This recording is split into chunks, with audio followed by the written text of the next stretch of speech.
DP વર્લ્ડના chairman અને CEO અને ports customs અને ફ્રી ઝોન કોર્પોરેશનના ચેરમેન સુલતાન અહેમદ બિન સુલયમ તેમના પુત્ર ગનીમ બિન સુલયમ સાથે અબુધાબીમાં બીએપીએસ હિન્દુ મંદિરની મુલાકાત લીધી. મંદિરમાં લગભગ 2 કલાક વિતાવ્યા. બ્રહ્મવિહારીદાસ સ્વામીએ કોવિડ-19ના પડકારો દરમિયાન પથ્થરના પરિવહનને સરળ બનાવવાથી લઈને આજે પણ મંદિરને ટેકો આપતી ટકાઉ પહેલોનો સમર્થન આપવા સુધીના દરેક પગલાં પર મંદિરની રચના સાથે ઊભા રહેવા બદલ મહામહિમ સુલતાન અહેમદ બિન સુલયમનો ઉષ્માભર્યો આભાર માન્યો. તેમણે નોંધ્યું કે ઉદ્ઘાટન પહેલાં, દરમિયાન અને પછી મહામહિમ સુલતાન અહેમદ બિન સુલયમની હાજરી મંદિરમાં સેવા આપનારા બધા માટે શક્તિ અને પ્રેરણાનો ખરો સ્ત્રોત રહ્યો છે. પોતાના વિચારોમાં મહામહિમ સુલતાન અહેમદ બિન સુલયમે મંદિરના પરિવર્તન માટે ઊંડી પ્રશંસા વ્યક્ત કરી. મને ગર્વ છે કે અમે આવ્યા છીએ. મને ગર્વ છે કે અમે આ અદ્ભુત રચનાના એક નાના ભાગમાં ભાગ લીધો છે. આજે મેં જે જોયું તે છેલ્લી વખત કરતાં ખૂબ જ અલગ છે. આ સ્થળ ખાસ છે કારણ કે તેના સ્થાનની પસંદગી પણ પ્રેરણાદાયક હતી. મહામહિમ જાણતા હતા કે આ શ્રેષ્ઠ સ્થળ હશે. જ્યારે હું તમારી સાથે પહેલાં આવ્યો હતો ત્યારે મંદિર હજુ પૂરું થયું ન હતું. મેં પાલખ, કાચો માળ અને રેતીના ઢગલા જોયા. તમે મને કહ્યું હતું કે શું થશે.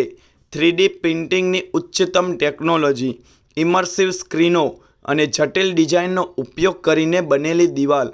તમે શું કહી રહ્યા હતા તે હું સમજી શકતો હતો, પણ ત્યારે હું તેની કલ્પના કરી શકતો ન હતો. આજે તેને પૂર્ણ થતું જોવું તે અદ્ભુત છે. તે એક સંપૂર્ણ રીતે બનાવવામાં આવ્યું હતું. બધું જ સંપૂર્ણ રીતે ફિટ હતું. દરેક ભાગ બીજા સાથે સુમેળમાં છે. દરેક વસ્તુમાં સુમેળ છે.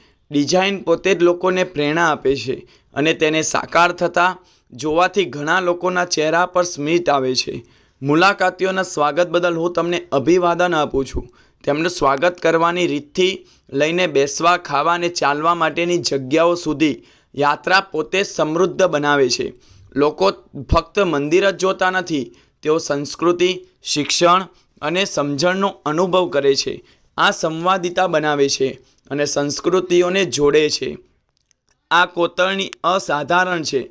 આ સમય અને યુગમાં તેમની ઊંડાઈ અને વિગતમાં અજોડ, તેઓ સભ્યતાઓ અને ઇતિહાસને જીવંત કરે છે.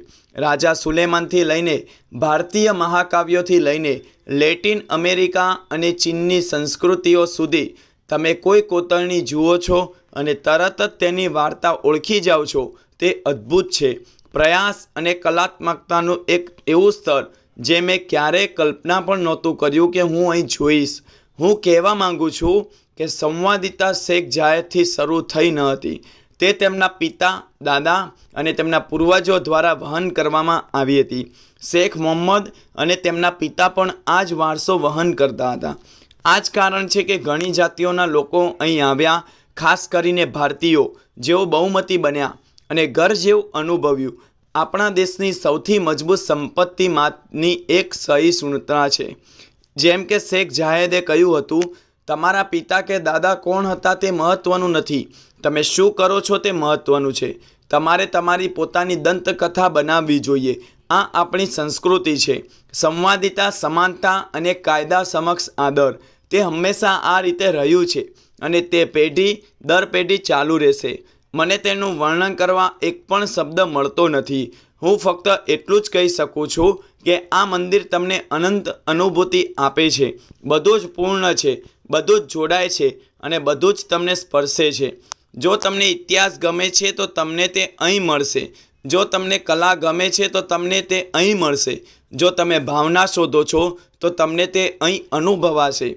તે મન, હૃદય અને આત્માની ઘણી જરૂરિયાતોને સંતોષે છે. આ સંવાદિતા છે. આ વિશ્વાસ છે. આ રીતે અમે હંમેશા યુએઈમાં સાથે રહ્યા છીએ. હું આ અદ્ભુત સ્થળનો વધુ અનુભવ કરવા માટે ફરીથી પાછા આવવા અને ફરવાની રાહ જોઉં છું. આ મંદિર લોકોને ફક્ત રચના જ નહીં પણ ભાવનાનો અનુભવ કરવાની તક આપે છે. અહીં સેવા આપતા લોકો શબ્દો વિના વાર્તા કહે છે. તેમનું સમર્પણ હૃદયને સ્પર્શે છે. તે એવી રીતે ડિઝાઇન કરવામાં આવ્યું છે કે લોકો દ્વારા અનુભવ બનાવવામાં આવે. તમે જેટલું વધુ જુઓ છો તેટલું જ તમને ખ્યાલ આવે છે કે આ ફક્ત એક વાર્તા નથી, પરંતુ ઘણી વાર્તાઓ છે જે એકબીજા સાથે જોડાયેલી છે. દરેક મુલાકાતી પોતાની છાપ ઊભી કરે છે.